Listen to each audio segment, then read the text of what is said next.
ఇప్పుడు నేను నిల్చున్నటువంటి ప్రాంతము రాయపూడి, అమరావతి రాజధాని గ్రామాల్లో ఒకటైన రాయపూడిలోని ఐకానిక్ టవర్ ఏదైతే కడుతున్నారో ఆ కట్టడం దగ్గర నేను నిల్చున్నాను. మీరు గనక ఒక్కసారి ఇటువైపు చూస్తే అక్కడ వర్క్ జరుగుతూ ఉంది. కింద గనక చూస్తే వెహికల్స్ వెళ్తూ పోతూ వస్తూ ఉన్నాయి.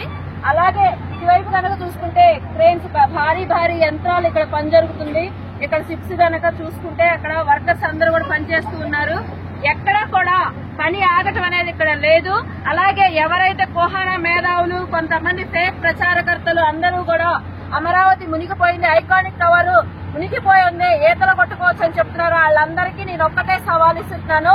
మీకు నిజంగా మీరన్న మాటలకు మీరు కట్టుబడి ఉండేట్లయితే అంబటి రాంబాబు కానివ్వండి, కేతిరెడ్డి కానివ్వండి, ఇంకొకటి కానివ్వండి, ఇంకో కబ్జా కింగులు కానివ్వండి, ఇది ఐకానిక్ టవర్ ఉన్న ప్రాంతము, ఇక్కడికి రండి. నేను నుంచున్నది నేల మీద. ఒకసారి నా కాళ్ళ వైపు కూడా చూపించున్నాయా? నేను నుంచున్నది నేల మీద. కనీసం బురద గాని కాళ్ళు నిండిపోయేటువంటి నీళ్లు కూడా ఇక్కడ లేవు.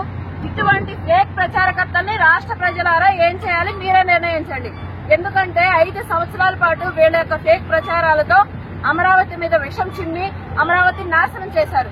ఇప్పుడు చూస్తే అమరావతి యొక్క బ్రాండ్ ఇమేజ్ ని దెబ్బతీయడం కోసం ఐకానిక్ టవర్ మొత్తం నిండిపోయింది, ఈదుకోవడమే అని చెప్తున్నారు. కాబట్టి నిజంగా వైసీపీ కార్యకర్తలు దమ్ము, ధైర్యం ఇలాంటివి ఏమన్నా ఉంటే మీరు మాట్లాడే